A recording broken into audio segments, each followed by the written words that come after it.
Hey guys, what's going on? This video is going to be a short one as the topic I'm talking about is very small but still very frustrating. Now, I don't know if you guys remember, mostly because none of y'all saw the video, but in my Misako video, I mentioned that I only talk about certain topics, especially outdated ones, if I feel like the fandom culture around it is strong. And this post here proves me right. So, I came across this post while scrolling Reddit. First mistake, I know. And it was a very dumb post about how Koko, the movie version of Misako, and Gamadon make a better pairing than show Misako and Gamadon.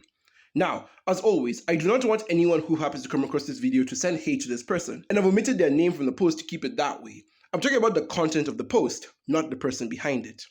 Anyway, to keep this video short, I feel like this post is very endemic of the Ninjago community's mindset as a whole. They are so unwilling to admit Gamadon's faults as a character or person that they feel the need to do some backwards meta shipping. The main thing I have to ask to the people who agree with this post is, what exactly do you think Koko would have done if she and Misako swapped places? Do you think she would help Gamadon after finding out he succumbed to the venom? As we saw in the movie, she couldn't handle Gamadon after having Lloyd, especially since he was willingly being evil there.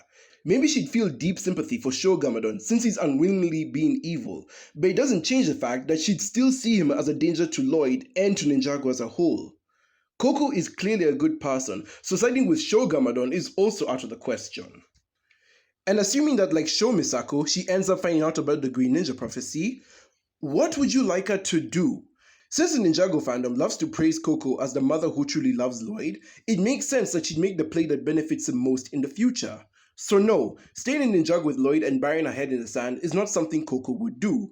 If she knew the answer to circumvent the prophecy was out there, she'd go to find it. This would mean that she would either need to leave Lloyd somewhere or take him on her journey to learn more about the prophecy. And as I've already explained in my video, Misako taking Lloyd with her or leaving him with Wu weren't really viable options at the time. So short of leaving Lloyd at some orphanage, what would Koko realistically do different that Misako hadn't done?